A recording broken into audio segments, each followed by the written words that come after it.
We've had a couple of days of football now, and I know the general consensus from most of the head coaches that played already prior to our game is that they were not near as far along as they thought they were. Excuse me. And, that's usually a game where you come out and make mistakes in the first game. And we made some mistakes, but we did a good job as far as the penalties go. Take the kicking game out of it, we only had a couple. And that's a significant improvement from this time last year or any point in time last year. And we played a lot of people.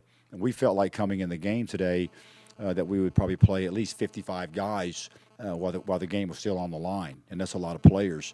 We traveled 70, and we dressed 96 today. But I took the roster and came up with what I thought would have been the travel roster if we were going to travel this weekend here, and then circled everybody that I thought would play in the game, and I circled 55 names.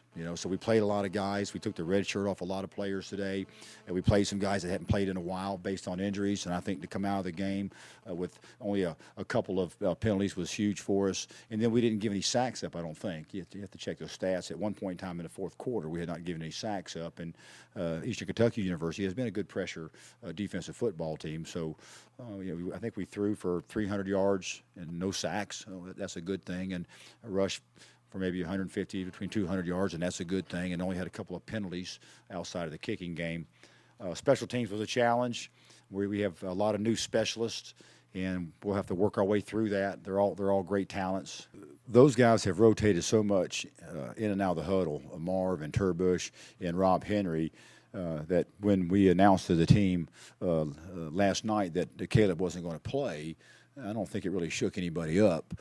They've been a revolving door as far as quarterbacks go in and out of our huddle, and we had talked about that earlier in the preseason camp. That whoever's behind the center, whoever's calling the plays, our team is comfortable with that. But didn't get all the information I needed until later in the week, and we made a decision. It was an easy decision. We had two varsity players that broke team rules, and we're going to be a disciplined football team on and off the field.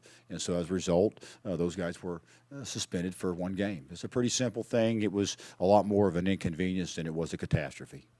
Well, we do a good job with that, and we're not necessarily a hyper-speed offense, if you will. You hear about Oregon and some teams like that try to see how many plays they can run throughout the course of the game. We consider ourselves a tempo offense where we can change the tempo of the game at any point in time, whether we're going to huddle up or go into our no-huddle offense. It was important today against these guys because they were a team that frequently throughout the course of last year, they would stem their defensive front late in the cadence.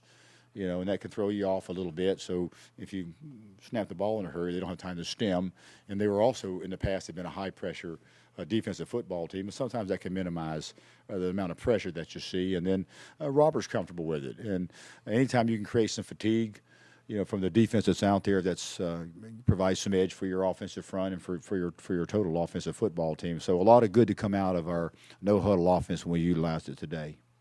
We'll look and see how Robert played, and we'll look and see how they practice throughout the course of the week. We're not going to make a decision today.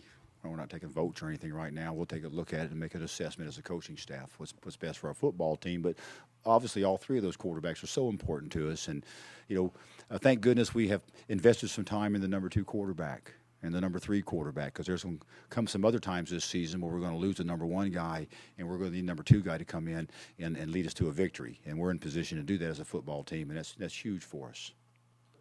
He's a wide open guy, old school, really tough, really fast, not as big as some of the other safeties in our league, but he packs a lot of punch, and he has a lot of fight about him.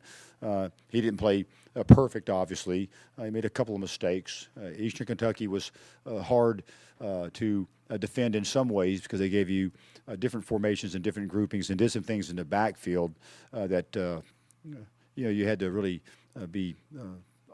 trust your eyes, if you will. And I think there were a couple of times that he may have got mixed up on who he had, as far as some of his assignments into the backfield from the safety position. But overall, I thought he played well today, made some hits, had a pick, 6. He's a good football player. He's fast and he hits hard, and he really cares about winning. So I certainly like him.